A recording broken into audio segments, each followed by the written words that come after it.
Rain fell in heavy, unforgiving sheets against the black iron gates of the Vance estate. It was the kind of cold, early morning rain that seeped directly into the bones, washing away any warmth the grand house might have held overnight. Duchess Seraphina Vance stood perfectly still in the mud of the front drive. She did not carry an umbrella. She did not wear silk or satin to bid her husband farewell. Instead, her shivering frame was wrapped in a faded blue wool dress. The fabric was heavy with dampness, and the cuffs were badly frayed. Dark ink stains marked her fingertips, a permanent consequence of spending the last 3 nights hunched over the estate ledgers, desperately trying to balance debts she had never created. In her right hand, her knuckles were white. She gripped a heavy iron estate key. The metal bit into her palm a sharp, grounding pain that kept her standing upright. The gravel crunched violently as a lacquered carriage was pulled to the front steps. The horses snorted in the cold air, their breath rising like smoke. The heavy oak doors of the manor swung open, and Duke Julian Vance stepped out into the dull morning light. Julian looked immaculate. He wore a perfectly tailored charcoal coat that seemed completely untouched by the miserable weather. His broad shoulders carried an expensive, effortless confidence. He paused on the top step, adjusting his gloves, and checked his gold pocket watch with a visible sigh of irritation. He did not look at his wife. He looked through her, as if she were just another broken statue in his neglected garden. "Julian, darling, the leather seats are getting frightfully cold." The voice drifted out from the grand foyer. It was entirely too bright, too musical for a morning this gray. Lady Vivienne Sterling stepped into the doorway. She wore an ostentatious ivory gown with a plunging neckline. It was a ridiculous outfit for traveling, yet she wore it like a weapon. Her platinum blonde hair was pinned in an elaborate updo, and her narrow, angular face held a polished, deeply cruel smile. A footman immediately rushed forward, holding a massive black umbrella over her head so not a single drop of rain could touch her flawless skin. Seraphina stopped breathing. Her tired, wide-set hazel eyes locked onto Vivienne's throat. Resting against the mistress's pale skin, catching the dim morning light, was a heavy cluster of blood-red stones. The Vance family rubies. The world seemed to tilt beneath Seraphina's worn boots. Those rubies were not just jewelry. They were the Vance legacy. They were the very stones Seraphina's own mother, in law, had fastened around her neck on her wedding day, a symbol that she was the true and absolute lady of the house. Julian had to personally unlock the deepest family vault to retrieve them. He had taken her dignity. He had taken her marriage. But giving away her legacy was an entirely different kind of violence. Seraphina's chest tightened. A sharp intake of breath fractured the silence, but she forced her jaw shut before the sound could escape. Julian walked down the steps. He stopped a few feet away from Seraphina. His deep-set gray eyes finally met hers. There was no guilt in his gaze. There was no apology. There was only the exhausted annoyance of a man who felt he was being delayed by a tedious chore. "Do not look at me like that, Seraphina," Julian said. His voice was authoritative, clipped, carrying easily over the sound of the rain. "London requires my presence. The capital expects a certain vitality from the Vance name. A vitality you have clearly lost." He gestured vaguely at her faded blue dress and damp chestnut hair. "You let yourself go. You are better suited here, away from society. Keep the roof from collapsing. Tell Foley to manage the eastern crops. And do not write to me unless it concerns the quarterly revenue." Vivienne floated down the marble steps, stopping deliberately close to Julian. She tilted her head, her icy blue eyes sweeping over Seraphina with practiced pity. "It truly is a shame," Vivienne said, her voice dripping with artificial sympathy. "A house this grand, maintained by someone so very unremarkable. Keep the fires warm, your grace. Julian and I have an empire to entertain." Vivienne reached up. She deliberately brushed her long, manicured fingers against the ruby necklace. "And thank you for keeping these safe in the dark for so long. They look so much better in the light, don't you think?" Behind them, the estate servant stood in a stiff, silent row along the entrance corridor. Old Foley, the steward, lowered his eyes to the floor, his jaw tight with suppressed rage. The maid stared in stunned horror. They saw everything. They saw the Duke's mistress flaunting the family heirlooms. They saw their Duchess standing in the freezing rain, treated like a dismissed scullery maid. It was a public execution of a woman's pride. Julian offered Vivienne his arm. They climbed into the carriage together. The heavy door snapped shut, the sound echoing like a gunshot across the damp lawns. The driver snapped the reins. The horses lurched forward. As the carriage passed, through the black iron gates, its wheels struck a deep puddle. A spray of dirty, freezing water splashed directly against the hem of Seraphina's blue wool dress. She did not step back. She did not flinch. Seraphina stood perfectly still as the carriage disappeared into the thick morning fog. The rain continued to fall, soaking heavily through her clothes, seeping directly into her bones. For a year she had waited. She had balanced his rotting accounts, endured his endless absences, and clung to the quiet dignity of a dutiful wife, believing that her loyalty would eventually earn his respect. But loyalty was a currency Julian Vance did not understand. He only respected power. He only worshipped the glitter of the capital. Slowly, Seraphina looked down at her hand. Her fingers were numb, but her grip on the heavy iron key had not loosened. It was the master key to a bankrupt estate. Julian thought he was leaving her with a prison. He thought he was leaving her with a mountain of unpayable debts that would crush her into permanent silence. He was wrong. Seraphina Vance uncurled her fingers slightly. She wiped the cold rain from her cheek. The fragile, desperate woman who had stood by the gates was gone, washed away into the gravel. She turned around and faced the massive, dark oak doors of the Vance estate. Her hazel eyes, previously heavy with exhaustion, hardened into something entirely unfamiliar, something cold, something absolute. She did not have silk. She did not have the rubies, but she had the ledgers. She had the debts. And in the world of high society,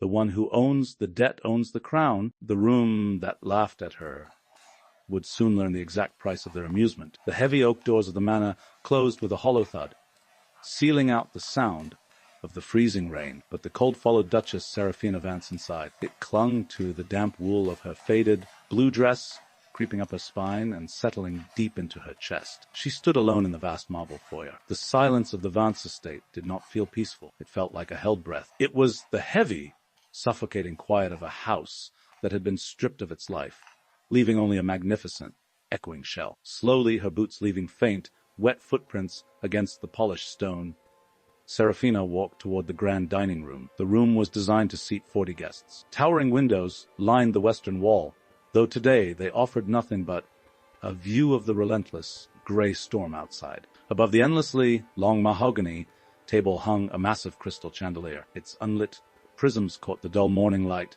casting fractured, icy reflections across the dark wood. Seraphina did not sit. She walked to the far end of the table and stopped behind the Duke's chair. It was an imposing piece of furniture, carved with the Vance family crest, its seat upholstered in rich velvet. Julian's empty chair. She rested her ink-stained fingers against the top of the polished wood. For years, she had sat at the opposite end of this impossible distance, waiting for a husband who barely looked at her, serving as a quiet, dutiful ornament to his inherited legacy. He had taken her youth. He had taken her loyalty. And this morning he had allowed his mistress to wear the final symbol of her dignity. You should change out of that damp dress, your grace. The chill will settle in your lungs.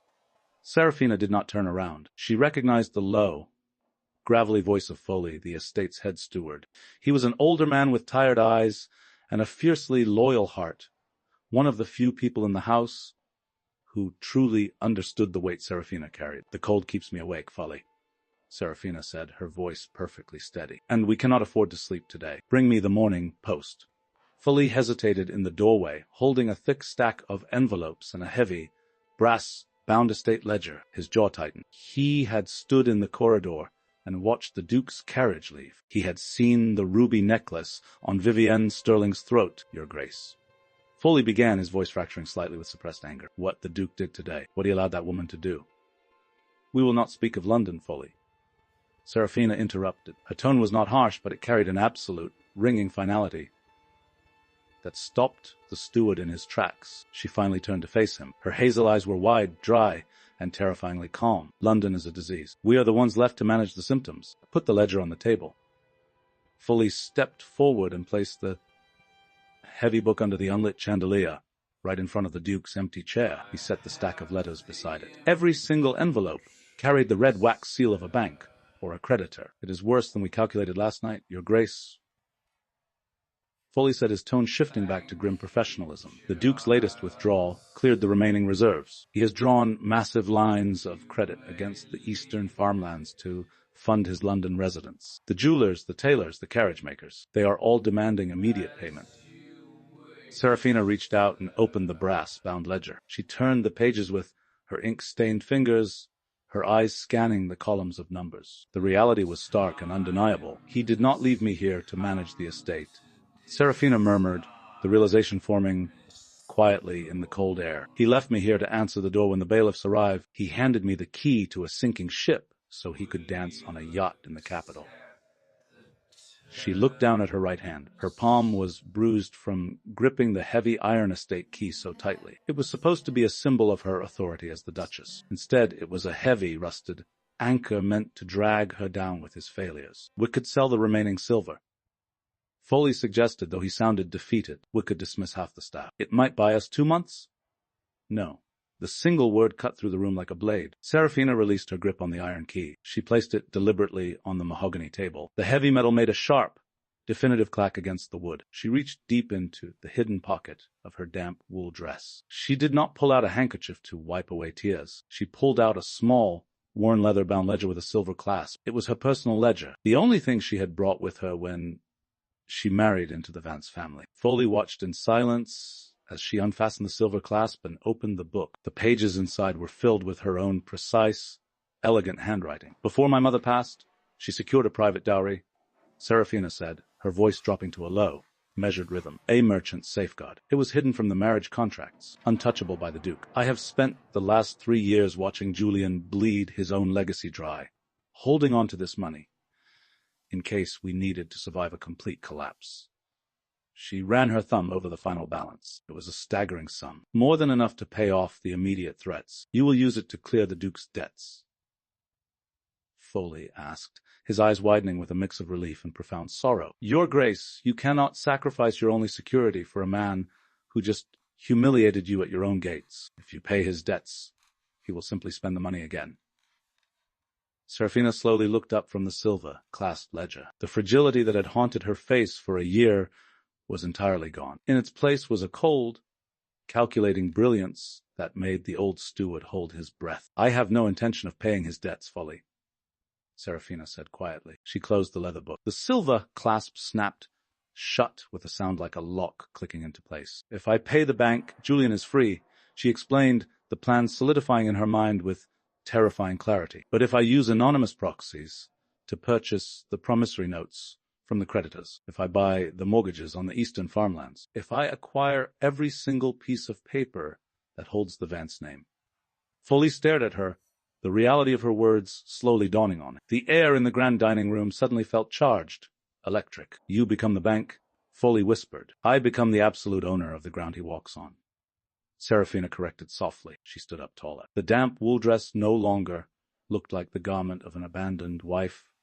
It looked like armor. She stared at the Duke's empty, velvet-lined chair at the head of the table. Julian Vance had left her with nothing but silence and humiliation. He thought she would sit in this empty room and quietly fade into the wallpaper. He thought she was a woman who could be broken by a ruby necklace and a carriage ride. He was about to learn that the woman he broke had just rewritten the rules of the game. Prepare a carriage for the financial district in Whitmore tomorrow morning, Foley.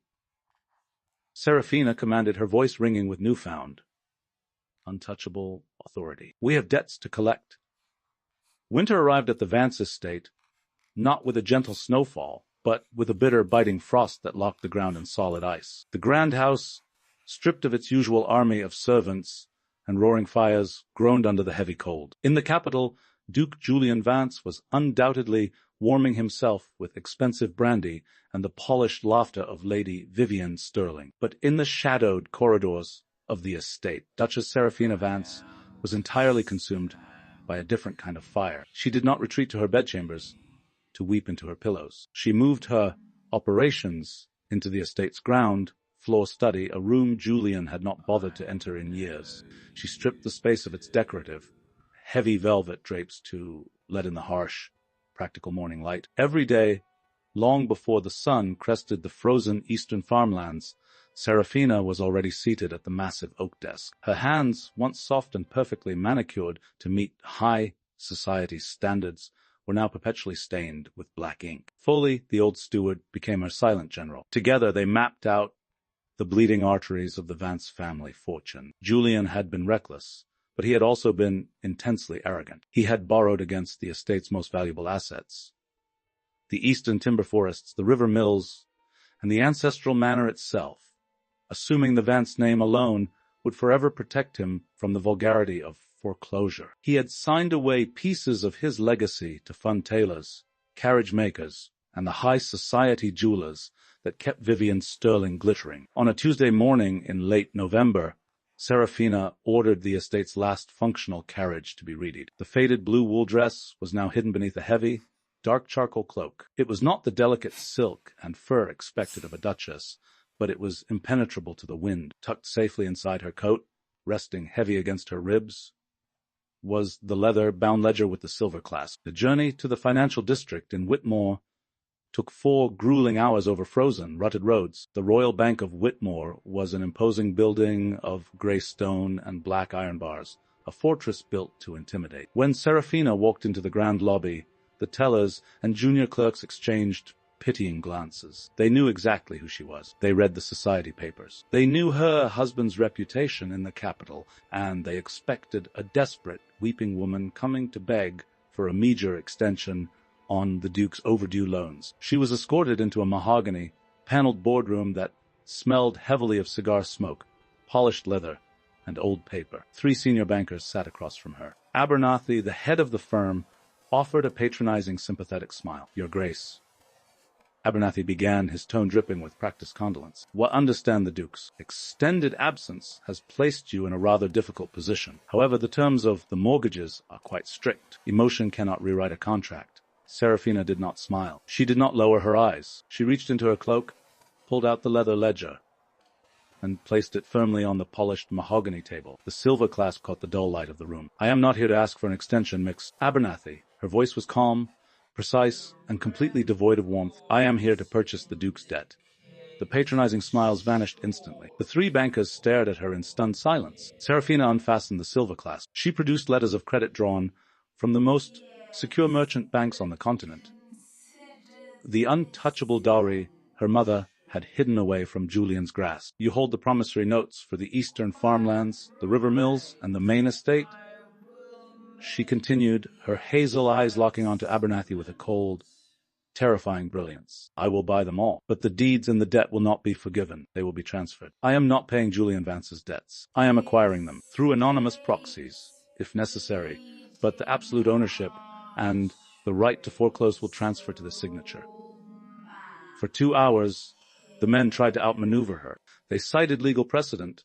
They cited marital law. They tried to intimidate her with complex financial jargon meant to confuse the nobility. But Seraphina was a merchant's daughter before she was a duchess. She caught every mathematical discrepancy. She negotiated with an expensive stillness that left the senior bankers sweating inside their tailored suits. By the time she stood to leave, the paperwork was in motion. She was no longer just the abandoned duchess of the Vance estate. She was its primary absolute creditor. The harsh winter months ground on. Seraphina repeated this exact process with every major creditor Julian possessed. She sold the last of her mother's hidden jewels, heavy, antique gold pieces that no one in Julian's glittering circle even knew existed. She traded shiny stones for stamped paper. She traded inherited wealth for absolute, unbreakable leverage. By the time the first thaw arrived in March, a profound change had occurred. Seraphina Vance was physically exhausted. Her cheekbones were sharper, and the fragile vulnerability that had once haunted her hazel eyes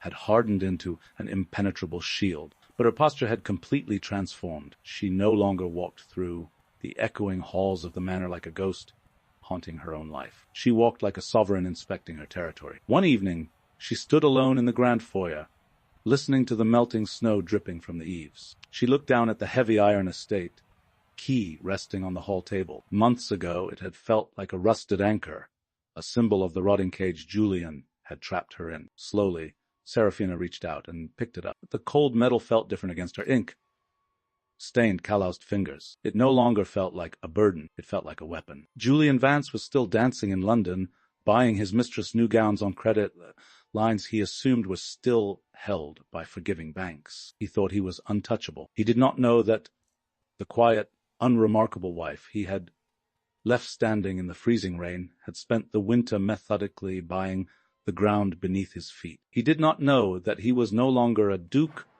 ruling his ancestral home. He was simply a man living on borrowed time inside a house that belonged entirely to the woman he had broken. 200 miles south of the frozen Vance estate, London did not care about the winter. Inside the private parlor of an exclusive Mayfair townhouse, the air was thick with the suffocating scent of forced summer.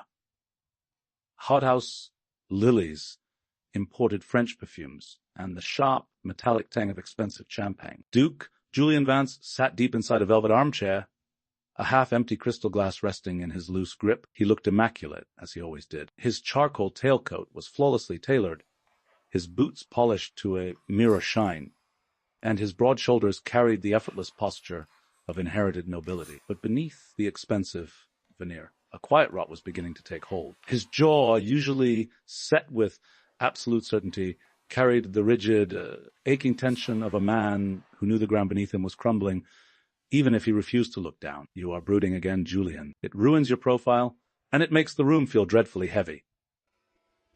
Lady Vivienne Sterling draped herself across the chaise lounge opposite him.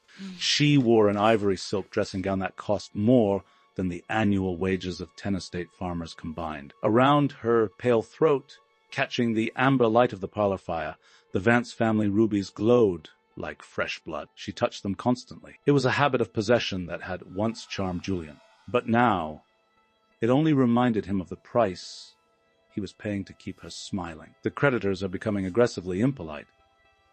Julian muttered, staring into the depths of his glass. My secretary received 3 letters this week from the merchants. The carriage makers are threatening to repossess the Landhaus, and the Whitmore Royal Bank is demanding an immediate audit of the eastern farmlands to cover the interest on our London accounts.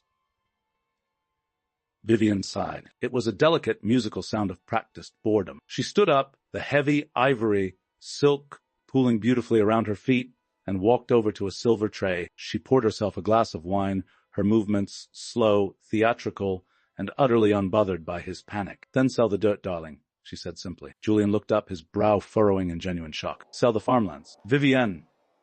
They have been in the Vance family for 4 generations. They are the primary yield for the entire northern estate.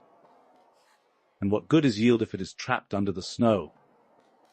Vivienne turned to face him, leaning gracefully against the mahogany table. She offered a smile that was polished, flawless, and entirely devoid of warmth. You are the Duke of Vance, Julian. Your legacy is here in the capital among the people who actually matter. What is the point of owning endless acres of freezing mud if you cannot afford to maintain your proper standing in society?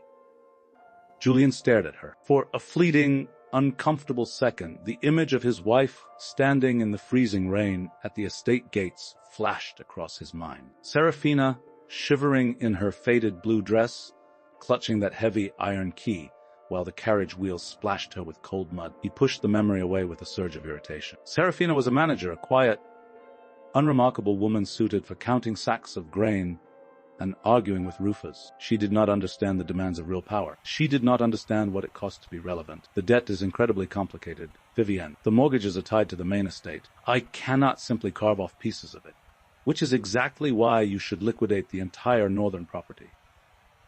Vivienne pressed. She walked toward him, resting her pale, manicured hands on his broad shoulders. Her icy blue eyes locked onto his, gleaming with sharp ambition. Think about it, Julian. Why are we pouring gold into a decaying, drafty house filled with ghosts and a weeping wife? Sell the estate, clear these vulgar debts. We could purchase a permanent villa in Italy. We could rule the London season without the constant, dreary reminder of northern winters dragging us down. She reached down and traced the strong line of his jaw. Let the Duchess keep her quiet little life somewhere else. She is probably knitting by the fire right now, perfectly content in her mediocrity. She does not need a grand estate. She wouldn't even know what to do with it without you there to give it meaning. Julian closed his eyes. The temptation was overwhelming to wipe the slate clean, to silence the whispering bankers, the sneering tailors, and the mounting, suffocating panic in his own chest. He had always assumed his title made him untouchable, but the London social season was a beast that required constant, expensive feeding. I would need to sign a total authorization of sale, Julian said slowly, the dangerous idea taking root in his mind. A complete transfer of proxy to the capital's brokers, allowing them to auction the deeds and settle directly with the primary debt holders. Then sign it. Vivian whispered, leaning in to kiss his cheek. Be a king, Julian. Kings do not worry about the mud. The following afternoon, Julian's legal advisor, a nervous, sweating man named Mr. Finch, arrived at the townhouse carrying a thick leather portfolio. They sat in the private study while Vivian entertained guests in the adjacent drawing room.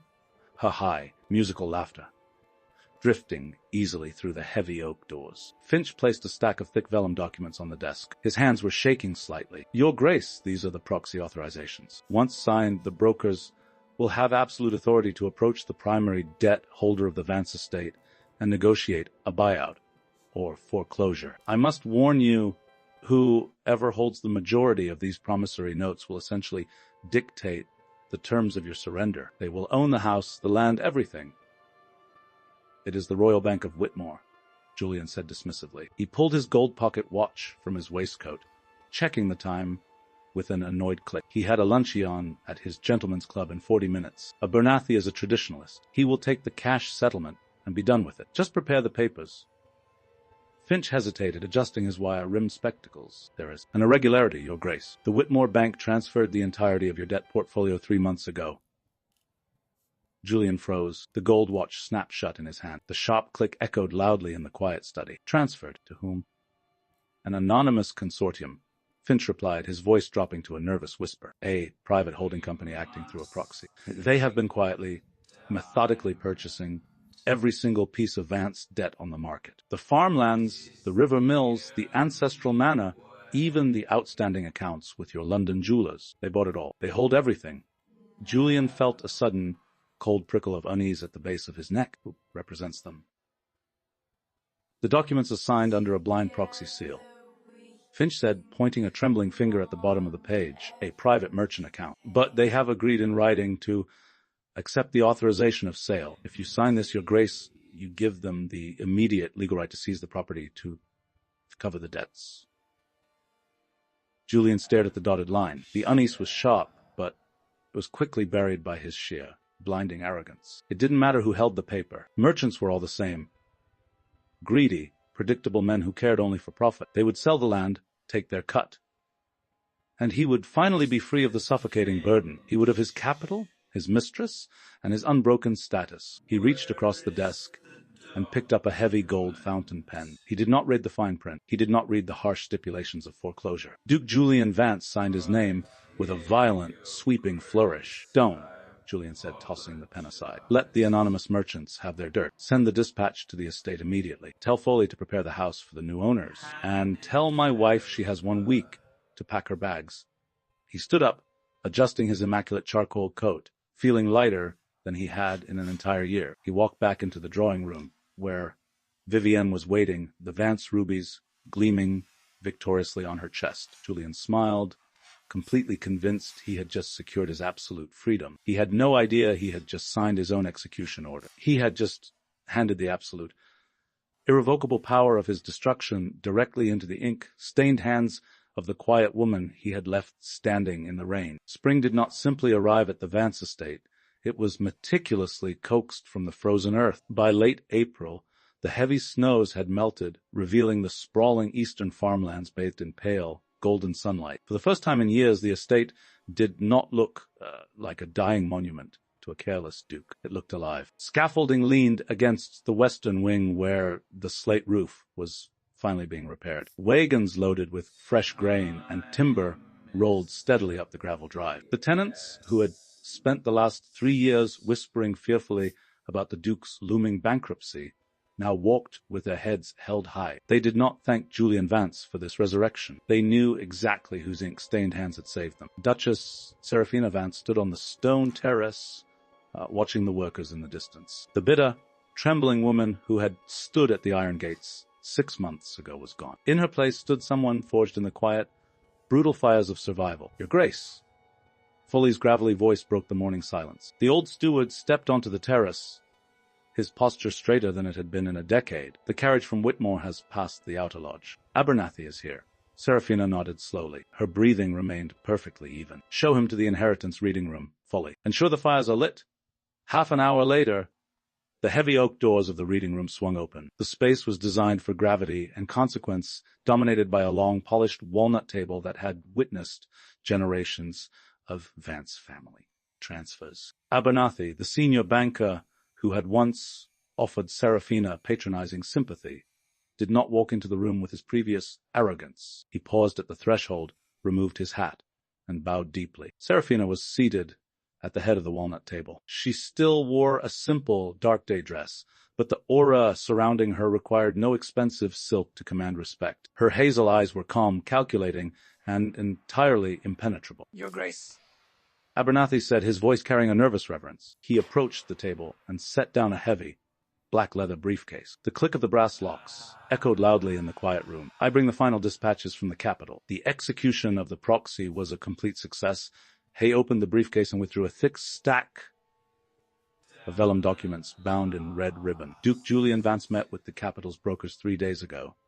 Abernathy explained, carefully untying the ribbon. He was under the impression that signing the proxy authorization would simply liquidate the estate to a group of anonymous merchants, clearing his London debts and leaving him with a moderate cash surplus. He did not read the stipulations of foreclosure. He did not realize that the primary debt holder had the absolute right to seize the property in its entirety, leaving him with nothing.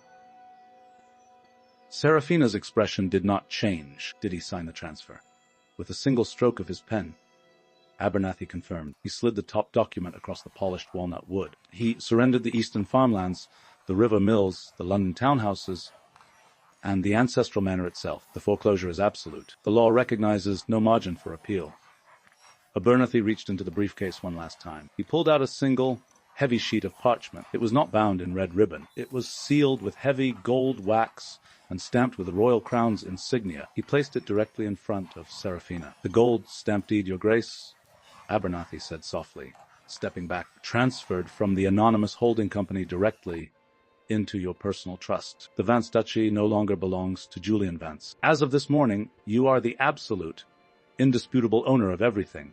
Seraphina looked down at the gold-stamped deed. For a year, she had lived as a ghost in this house, tolerated only because she kept the ledgers balanced. She had been laughed at by Vivian Sterling. She had been splashed with freezing mud while her husband rode away to a life of glittering excess. She reached out and rested her fingertips against the heavy parchment. The paper felt solid, permanent. It was the physical weight of her reclaimed dignity. You have done well, Mr. Abernathy. Seraphina said, her voice a quiet, ringing bell of authority. The bank will retain its advisory fee. You are dismissed.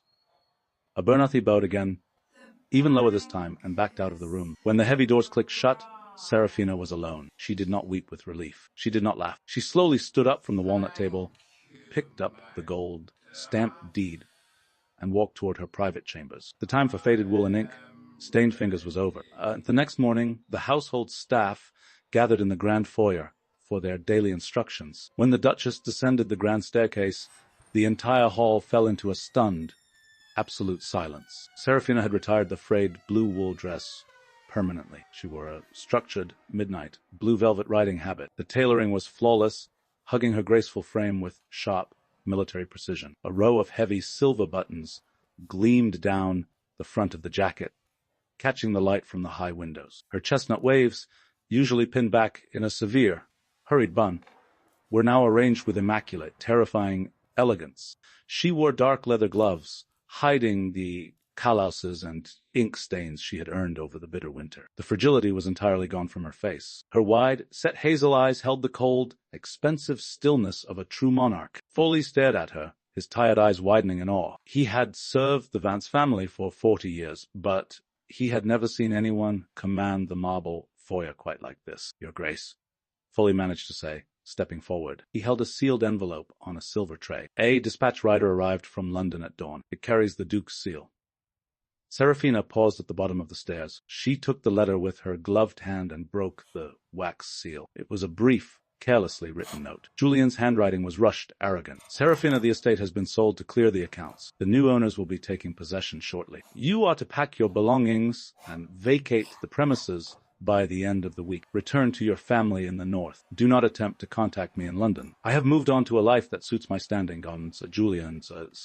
Seraphina, read the words twice. A year ago, A letter like this would have shattered her. She would have crumpled to the marble floor, weeping over the cruelty of a man who could discard her so easily. Now, reading his arrogant command to vacate her own property, a slow, chilling smile touched the corners of her mouth. She folded the letter perfectly in half, fully. Seraphina said, her voice echoing smoothly across the grand foyer. Yes, your grace.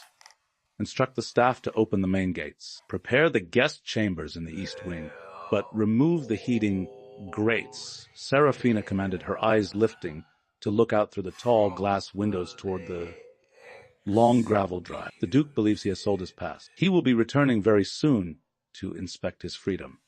She handed the letter back to Foley, her midnight blue velvet catching the morning light. Let him come home to meet his landlord.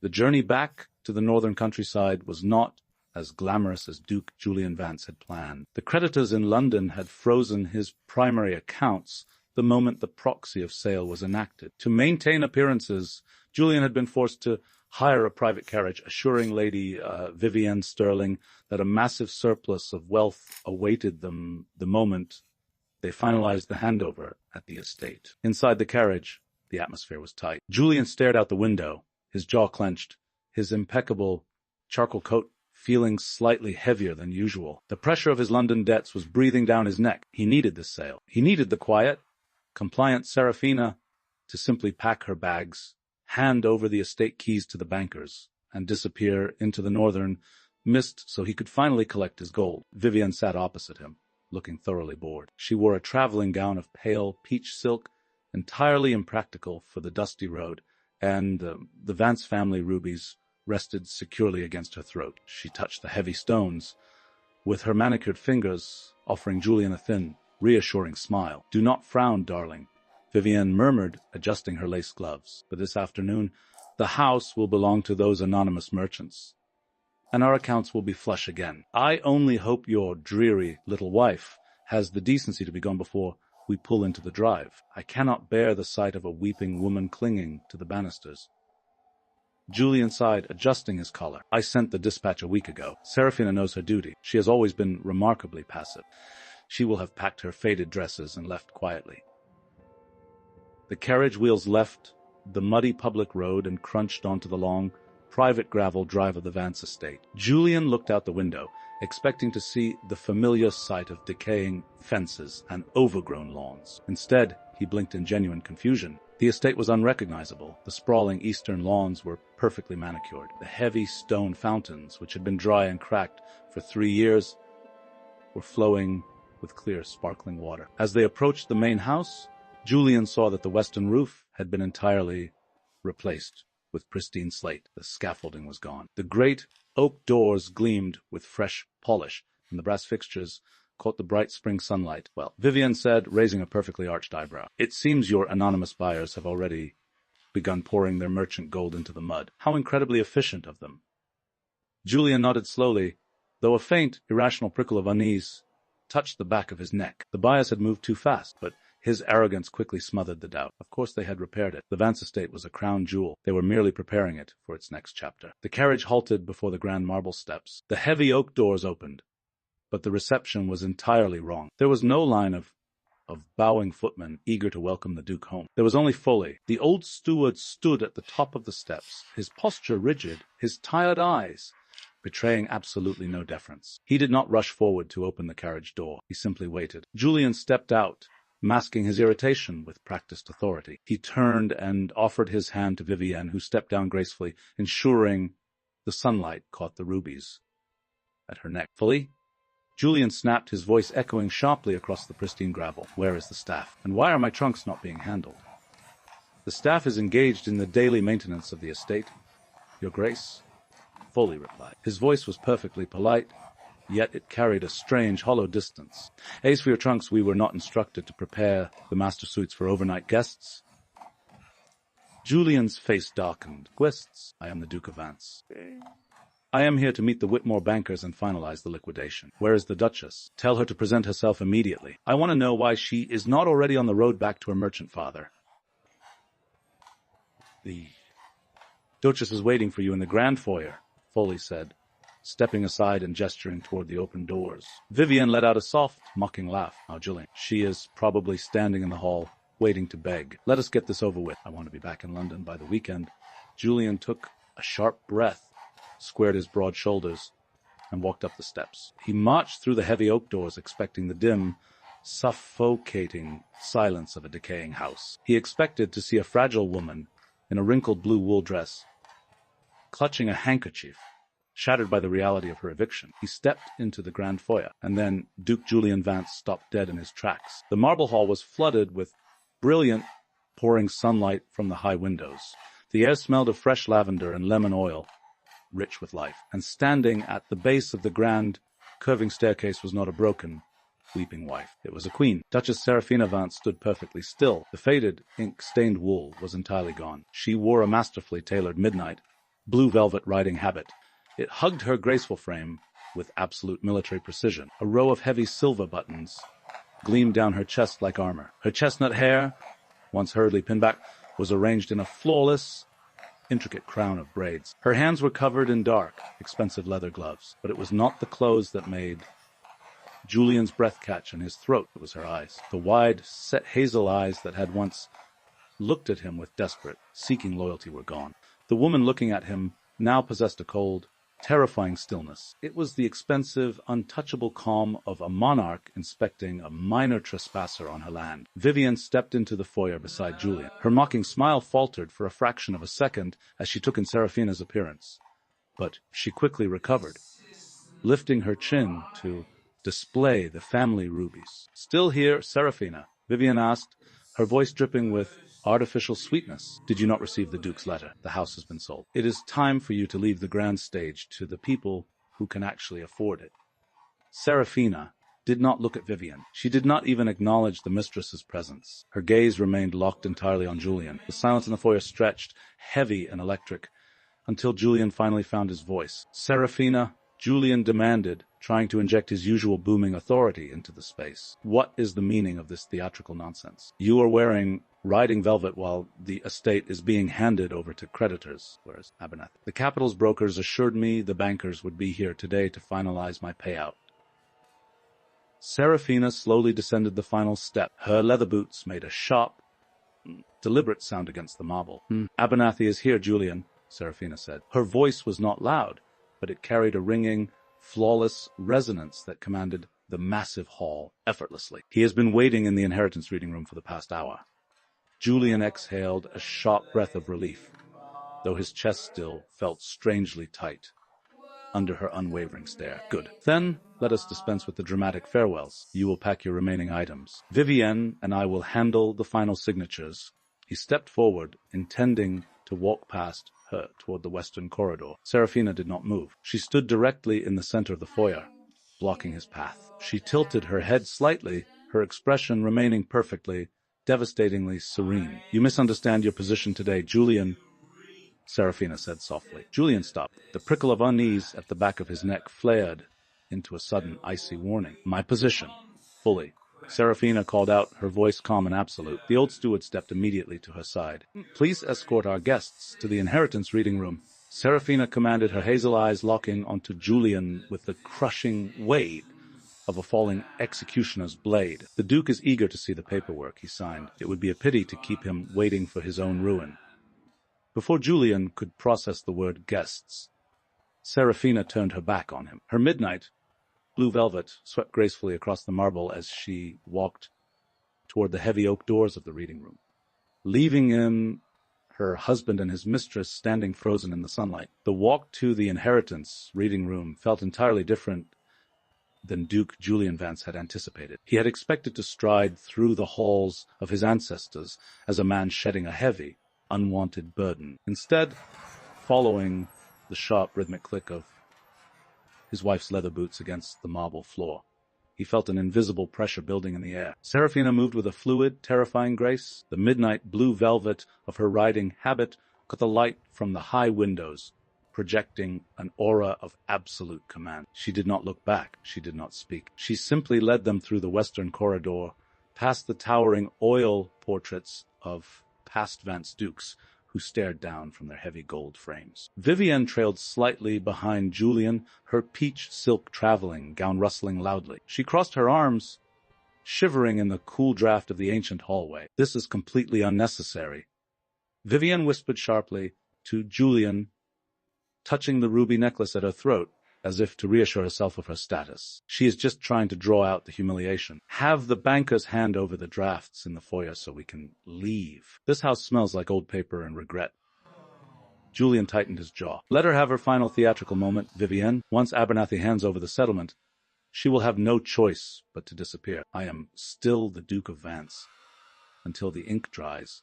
The heavy oak doors of the inheritance reading room stood open. Inside, a fire crackled quietly in the massive stone hearth, casting a warm glow over the room's centerpiece, a long, perfectly polished walnut table. It was a table designed for wars fought with ink and parchment. Abernathy stood near the window, his black leather briefcase resting on the dark wood. As the trio entered, the senior banker turned. He removed his spectacles, stepped forward, and offered a deep, respectful bow. "Abernathy."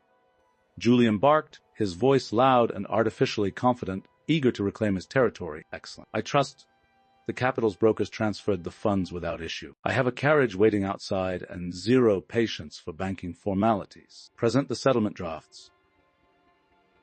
Julian stepped confidently toward the head of the walnut table, intending to take the heavy, carved chair that had belonged to his father and his grandfather before him, but he never reached it. Seraphina moved with seamless precision. She bypassed Julian entirely and took the seat at the head of the table. She sat perfectly straight, resting her hands on the polished wood. The silver buttons of her velvet habit gleamed in the firelight. She looked entirely at home, possessing the space with a cold, indisputable gravity. Julian stopped, his face flushing with immediate anger. "Seraphina, get up. That is the Duke's chair. You are embarrassing yourself in front of the bank." Vivienne let out a soft, mocking laugh, taking a seat casually halfway down the table. "Oh, let her stay, Julian. It is her last day. If sitting in the big chair makes her feel less entirely abandoned, where is the harm? Proceed, Abernathy. Tell the poor woman who actually owns the house now." Abernathy did not look at Vivienne. He did not look at Julian. The senior banker stood completely still, his eyes fixed respectfully on Seraphina, waiting in silence. Julian's anger flared into outright confusion. He looked from the banker to his wife. The air in the room felt suddenly, impossibly thin. "Abernathy, I gave you a direct order. Open the briefcase and finalize the payout. Who holds the proxy?" Seraphina slowly reached for the fingertips of her dark, leather gloves. One by one, she unfastened the buttons at her wrists. She pulled the gloves off, revealing hands that were no longer soft and perfectly manicured. They were the hands of a woman who had spent a freezing winter holding the estate together. Callosed, capable, with faint shadows of black ink, still settled deep into the cuticles. "You did not read the stipulations of your own surrender, Julian," Seraphina said. Her voice was quiet, but it commanded the massive room so completely that the crackle of the fire seemed to fade into the background. Julian's chest tightened. "What are you talking about?" "When you signed the proxy authorization in London," Seraphina continued, her hazel eyes locking onto his with devastating calm, "you authorized the brokers to liquidate the Vance estate to the primary debt holder. You assumed the bank would sell the land, take what they were owed, and return the excess to you. But the bank did not hold your debt." Seraphina reached into the inner pocket of her velvet jacket. She withdrew a heavy, folded sheet of parchment. "For the past 6 months, an anonymous holding company has been purchasing every single promissory note bearing your signature," she said, her voice dropping to a chilling, razor-sharp register. "The eastern farmlands, the river mills, the London townhouses, the jewelers who supplied the trinkets around your mistress's neck."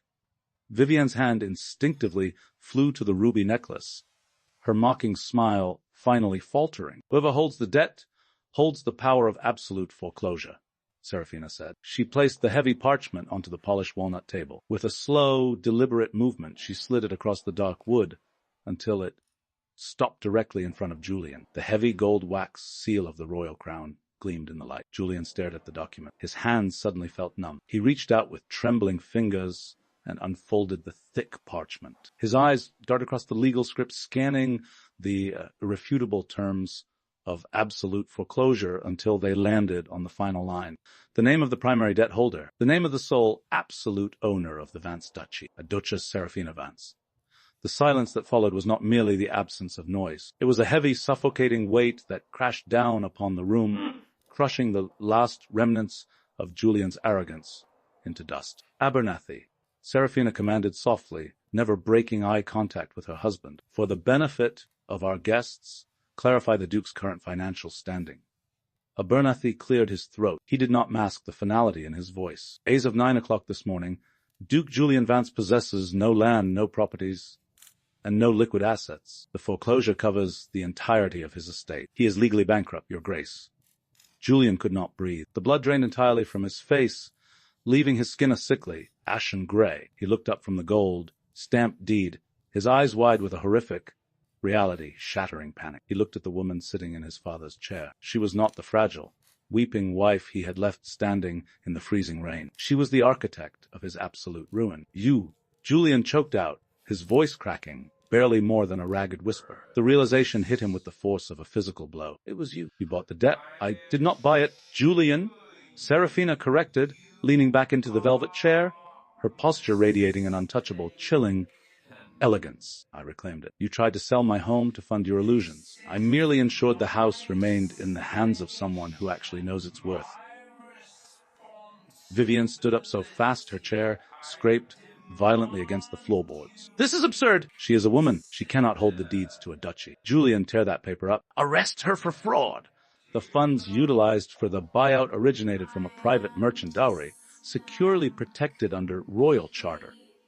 Abernathy interjected coldly, shutting the mistress down with ruthless professional precision. The transaction is flawless. Lady Seraphina is the sole proprietor of this ground, the walls around you, and the carriage waiting outside. Julian Vance's hands dropped from the table. He stumbled backward, his polished boots scraping awkwardly against the floor. The man who had spent a year prioritizing the glitter of the capital over the loyalty of his wife had finally looked at the balance sheet of his life, and he found himself entirely worthless. The silence inside the inheritance reading room was absolute, pressing against the heavy oak walls like deep water. The fire in the hearth crackled quietly, casting long, wavering shadows across the polished walnut table. Julian Vance remained frozen. The gold-stamped deed rested just inches from his trembling fingers, bearing the undeniable, irrevocable proof of his ruin. He had walked into this room as a duke, commanding his territory. He was now nothing more than a trespasser in his wife's home. His legs suddenly failed him. He collapsed into one of the heavy, leather-bound side chairs, his broad shoulders curling inward, his immaculate charcoal coat suddenly looking far too large for his deflated frame. He buried his face in his hands, unable to look at the document, unable to look at the woman who owned it. This is a mistake. The voice was shrill, shattering the quiet. Lady Vivian Sterling stepped forward, her peach silk traveling gown rustling sharply. The polished, aristocratic boredom she had worn like a shield had completely dissolved. Her face was flushed, her icy blue eyes darting frantically between Julian and the banker. Julian, stand up! Vivian ordered, her voice trembling with rising panic. She reached out and grabbed his shoulder, shaking him slightly. Tell them this is a mistake! You are the Duke of Vance. She is just a merchant's daughter. She cannot legally seize your title. Tell them to arrest her. Julian did not answer. He did not even look up. He sat paralyzed inside the dark, suffocating reality of his own making. Abernathy closed the brass locks of his leather briefcase with a definitive, echoing snap. He turned to face Vivian, his expression devoid of any professional courtesy. The title of Duke remains with Mr. Vance, madam. However, a title without land, without property, and without a single liquid asset is merely a word. The estate, the wealth, and the very chair he is sitting on belong exclusively to Her Grace, Duchess Seraphina Vance. I suggest you lower your voice. You are a guest in her home. Vivian recoiled as if she had been physically struck. She looked down the length of the long walnut table. Seraphina sat at the head of the table, perfectly still. The midnight blue velvet of her riding habit absorbed the light, projecting an aura of heavy, impenetrable authority. Her bare hands, marked with the faint ink stains of a winter spent saving this estate, rested calmly on the dark wood. She did not look angry. She did not look triumphant. She looked at Vivienne with the cold, devastating indifference of someone examining a dying insect on a window pane. Your performance is concluded, Vivienne, Seraphina said. Her voice was not raised, yet it carried an edge sharper than any blade. The audience has left the theater.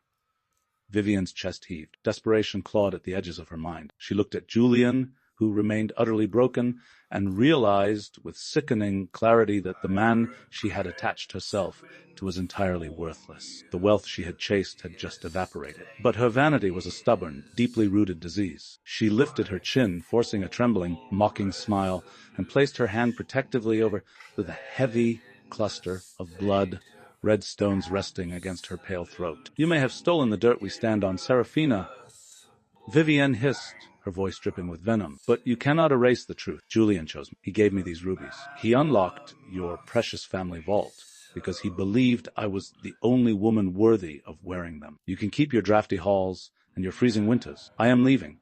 She turned toward the heavy oak doors. "Fully," Seraphina commanded. The old steward stepped immediately into the doorway, blocking Vivian's exit. His posture was rigid, his tired eyes burning with years of suppressed anger finally unleashed. "You will not leave with my family's legacy," Seraphina said. She stood up slowly. The silver buttons of her habit gleamed. "The debt portfolio I purchased from the capital included the outstanding accounts at the London jewelers. The merchants who supplied your lavish lifestyle were paid with Vance credit that I now own."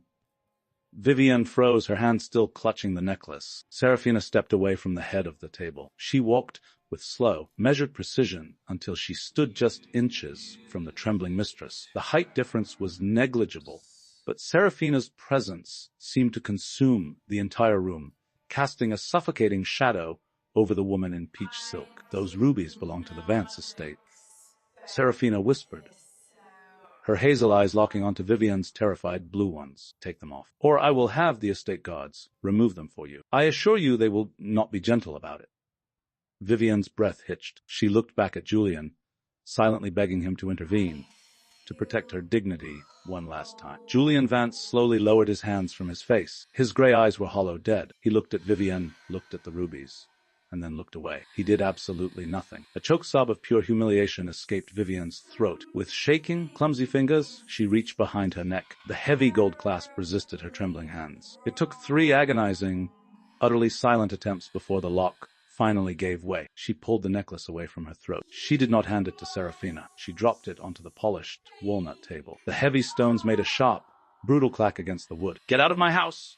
Seraphina said. It was not a request. It was an absolute eviction. Foley stepped forward, signaling to 2 tall footmen waiting in the corridor. They did not offer Vivian their arms. They flanked her like wardens escorting a prisoner. Vivian stumbled forward. The walk through the grand western corridor was in an agony she had never imagined. The servants of the Vance estate, the maids she had mocked, the footmen she had ignored, lined the hallway. They did not bow. They stared at her with cold, terrifying satisfaction, watching the woman who had paraded through their halls being expelled like common trash. They reached the grand foyer. The massive oak doors were thrown wide open. The brilliant spring sunlight poured into the hall, blindingly bright. Seraphina walked slowly behind them, stopping at the threshold of the open doors. Foley and the footman marched Vivian down the marble steps. The rented carriage they had arrived in had already been ordered away by the steward. There would be no comfortable exit. Vivian was forced to walk. Her expensive leather shoes crunched awkwardly against the rough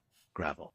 The delicate peach silk of her traveling gown caught on the sharp stones, tearing slightly at the hem, collecting dust and dry dirt with every frantic step. She stumbled twice, her breathing ragged, tears of furious humiliation streaming down her flawless, powdered cheeks. She reached the perimeter of the estate. The towering black iron gates stood open, waiting for her. As she crossed the threshold onto the muddy public road, Vivian turned around. The Vance estate stood magnificent against the blue sky, the repaired slate roof gleaming, the fountains flowing, and standing at the top of the grand marble steps, a vast distance away, was Duchess Seraphina Vance. 6 months ago, Seraphina had stood at those very gates in the freezing rain, wearing faded wool, clutching an iron key, while Vivian laughed from the warmth of a carriage. Now the sky was clear. Seraphina stood in the sunlight, wrapped in midnight blue velvet, possessing the absolute power of the ground beneath her feet. Foley stepped forward and grabbed the heavy iron bars. With a loud,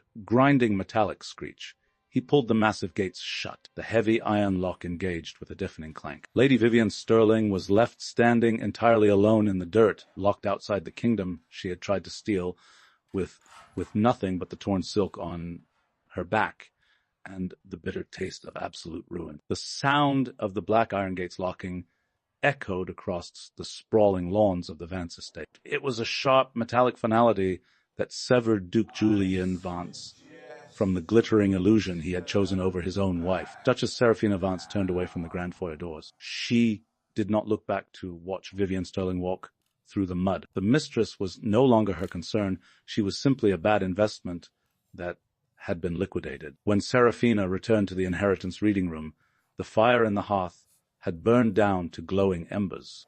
Abernathy had already packed his briefcase and departed through the side entrance, leaving only the paperwork stacked neatly upon the polished walnut table. And Julian, he was still sitting in the heavy leather side chair. He had not moved. The immaculate charcoal coat he had worn with such arrogant pride that morning now looked crumpled, hanging loosely off his broad shoulders as though he had physically shrunk. He looked up when he heard the sharp click of Seraphina's leather boots against the floorboards. His gray eyes, once so full of cold ambition and dismissive cruelty, were wide and bloodshot. They were the eyes of a drowning man who had just realized there was no rescue ship coming. Seraphina, Julian whispered. The name scraped out of his throat, raw and fractured. He pushed himself up from the chair. His legs were unsteady. He took a step toward her, lifting his hand as if to reach out for the woman he had abandoned. Seraphina, please. I was blind. I was a fool, poisoned by the capital. She meant nothing to me. You must believe that.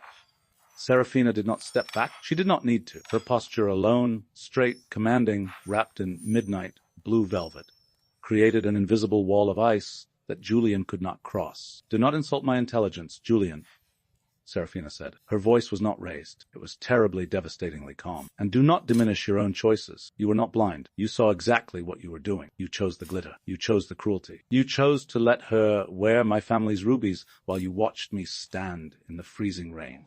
Julian's breath hitched. He fell to his knees. The great Duke of Vance, the man who had commanded London drawing rooms and carelessly signed away his ancestral home, collapsed onto the hardwood floor. He buried his face against the edge of the walnut table, his shoulders shaking with genuine, desperate sobs. I am sorry. He wept, the sound pathetic in the vast, quiet room. I will spend the rest of my life making it right. I am your husband. We stood before God. You cannot throw me out into the street. I have nothing left. Seraphina looked down at him. A year ago, seeing this proud man weeping at her feet would have shattered her heart. She would have knelt beside him, offered him her forgiveness, and spent her life trying to repair his broken pieces. But that woman had died in the winter cold, buried under ledgers and unpaid debts. You are apologizing to the money, Julian? Seraphina said quietly, her hazel eyes completely dry. If the bank had paid you this morning, you would be halfway to London right now, laughing with your mistress about the quiet, unremarkable wife you left behind. You do not regret losing me. You regret losing the house. Julian looked up, tears streaking his pale face. That is not true. I see you now. I see what you are. Yes. Seraphina replied. You see your landlord. She walked to the head of the table and picked up the gold stamped deed, placing it securely inside a leather folder. Then she picked up a second, thinner stack of papers that Mrs. Abernathy had left behind. The foreclosure seized your property and cleared the estate's ledgers, Seraphina explained, looking down at the documents. However, it did not erase your personal debts. The tailors, the gentlemen's clubs, the private carriage rentals in London. Those debts were in your name alone, Julian, and because I purchased them, you now owe me exactly £4,000. Julian stared at her, uncomprehending. I cannot pay that. I have no income. I have no title beyond a meaningless word. I am aware, Seraphina said. She placed the papers on the table, right at his eye level. By law, I can have the Whitmore constables arrest you this afternoon. You will be sent to the debtor's prison in the capital. You will rot in a cell until the debt is cleared, which, given your lack of assets, will be the rest of your natural life. Panic, raw and absolute, seized Julian's chest. Seraphina, I beg you, have mercy, but I am a merchant's daughter. Seraphina said, her voice echoing with cold finality. We do not offer mercy. We offer terms. She looked at the broken man kneeling before her. You told me once that I was suited for the mud. You told me my place was here, keeping the roof from collapsing while you lived a life of relevance. You were right. She tilted her head slightly. Folly is growing old. The estate requires a working steward to manage the eastern timber yields and the tenant accounts. It is grueling, unglamorous labor. It requires waking before the sun, walking through freezing rain and taking orders. Julian swallowed hard, the reality of her words settling over him like a suffocating blanket. "You will move into the servants' quarters in the West Wing," Seraphina commanded. "You will surrender your charcoal coats. You will work under Foley's direct supervision. Every shilling you earn will go toward paying your debt to me. If you miss a single day of work, if you speak to me with anything less than absolute respect, or if you ever attempt to step foot in the main living quarters, I will sign the warrant for your arrest." She stepped back, the silver buttons of her velvet habit gleaming in the firelight. "That is your choice, Julian, the mud or the prison. Decide now." Julian Vance looked at the heavy oak doors, then down at his own trembling, manacled hands. He had lost everything: his pride, his wealth, his mistress, and his freedom. He closed his eyes, the final remnants of his arrogance dissolving into dust. "I will work," he whispered, his voice completely broken. "I accept your terms, your grace." Seraphina did not smile. There was no joy in this victory, only the quiet, heavy satisfaction of absolute justice. "Report to Foley in the kitchens. Your shift begins immediately." She turned and walked out of the reading room, leaving the man who was once the Duke of Vance kneeling alone on the floor of the house he no longer owned. 2 weeks later, dawn broke over the eastern farmlands of the Vance estate. The morning mist clung to the rolling green hills, but the sky above was a clear, brilliant blue. Down in the valley, near the river mills, a man in a rough, plain wool coat carried a heavy sack of grain toward a waiting wagon. His hands were blistered. His back ached. Julian Vance wiped the sweat from his brow, his deep-set gray eyes dull with exhaustion. Foley stood a few yards away, holding a ledger, offering no sympathy as he pointed toward the next row of sacks. Julian lowered his head and walked back to the mill. High above the valley, on a ridge overlooking the vast expanse of the estate, Duchess Seraphina Vance sat atop a magnificent black stallion. She wore her structured midnight blue velvet riding habit. The cold morning wind caught her chestnut hair, blowing it freely behind her. She did not look down at the river mill. She looked out toward the horizon, watching the sun rise over the land that she had saved, the land that belonged entirely to her. She had not been rescued by a billionaire. She had not relied on the pity of society. She had taken the heavy iron key of her own destruction and forged it into a crown. Seraphina Vance pulled lightly on the reins. The stallion turned, its hooves striking the earth with quiet, undeniable power. She rode back toward the grand estate, a queen returning to her castle, completely untouchable, and, finally, absolutely free.